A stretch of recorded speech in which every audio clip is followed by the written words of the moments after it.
एक आदमी धन की चाह कर रहा था। तो एक दिन राजा के महल से उसकी रानी का जो रत्न जटित हार था, उसमें लाल मणियां ऐसी थी कि बाज की दृष्टि पड़ी, पंजे में उठा के निकल गया और बहुत उड़ करके एक खजूर के पेड़ में टांग दिया जाके। चोंच मारी तो मांस था नहीं। अब राजा की रानी ने याचना की कि वो हमारे सुख का हेतु था। तो राजा ने घोषणा करा दी, जो शाम तक उसे ढूंढ के ले आएगा उसे मैं उसकी मनचाही वस्तु प्रदान कर दूंगा।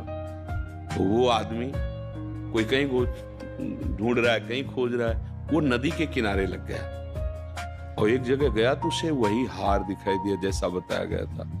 कूद पड़ा, तो मिट्टी हाथ लगी, कुछ लगा नहीं, फिर बाहर निकला। फिर जब जल शांत हुआ, रज तो समय लगा ना, फिर हार वहीं, फिर सीधे वहीं कूदा, फिर हार नहीं मिला। वो शाम हो रही थी तो एक महात्मा उधर से जा रहे थे, वो खड़े होकर उसकी चेष्टा देखी, नजदीक गए और कहा, भैया अगर आप संशय न करें तो आप जिस का लक्ष्य कर रहे हैं वो बात बता दें। तो आने नहीं, तुम जाओ, क्योंकि मतलब वो ये पा जाएगा। बोले नहीं, मुझे कुछ चाहिए नहीं, मैं केवल आपका सहयोग करूंगा।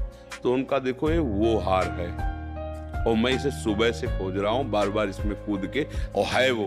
तो उनका देखो भैया, आप मूर्ख हो, अगर वहां होता तो सुबह से कूद रहे हो, हाथ कीचड़ लगा, हार मिल जाता।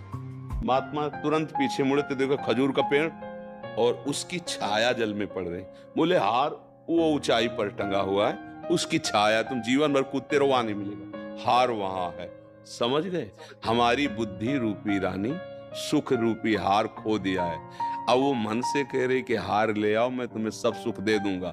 मन संसार भव नदी के किनारे आया, अब ये विविध भोगों में उसी को ढूंढ रहा, सुख को।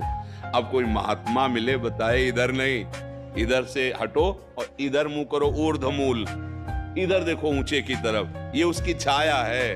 प्रभु के सन्मुख हो, अभी सुख